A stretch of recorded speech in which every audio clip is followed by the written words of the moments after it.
আমাদের সাফল্য মেনে নিতে পারে না আমাদের পরিচিতরাই, অথচ ওই পরিচিতদের সাথে আমরা জুড়ে থাকি। আমরা থাকি তাদের কন্ট্যাক্ট লিস্টে, ফেসবুকে, হোয়াটসঅ্যাপে, সব কিছুতেই। এদেরকে আমরা আত্মীয় বলে দাবি করি, তারপরেও তারা কেন মেনে নিতে পারে না জানেন? বিষয়টা হলো হিংসা। পরিচিতদের সাফল্য দেখলে, ভালো থাকতে দেখলে, উন্নতি দেখলে এরা বারুদের মতো ভেতরে ভেতরে চলে। এই সো কল্ড পরিচিতদের আমরা শুভাকাঙ্ক্ষী ভাবলেও আসলে এরা অন্যের ভালো চায় না, কিছুতেই প্রশংসা করবে না।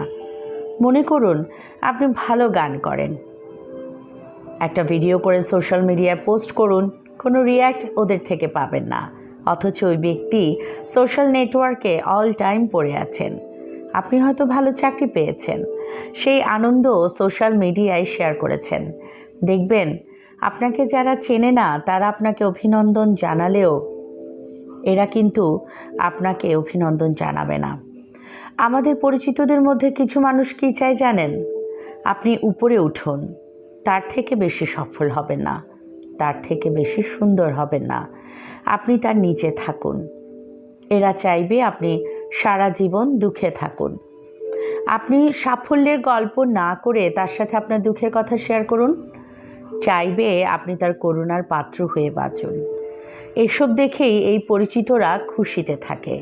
এরা ভালোবাসে আপনাকে আলগা সহানুভূতি দেখাতে, এরা ভালোবাসে আপনাকে দয়া দেখাতে। এরা মনে মনে চায় আপনি এদের কাছে হাত পাতুন, এদের নিচে থাকুন, কিন্তু উপরে উঠবেন না।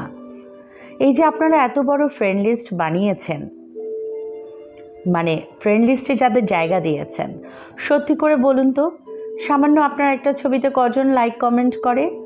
দেখে কিন্তু সবাই, কিন্তু এড়িয়ে যায়।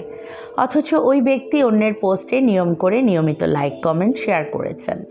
আপনার সাফল্য, ভালো থাকা যদি মানতে না পারে, জানবেন আপনিই তার হিংসার কারণ। তাই এদেরকে ত্যাগ করা ভালো। অন্তত মন থেকে এদেরকে ত্যাগ করতে শিখুন।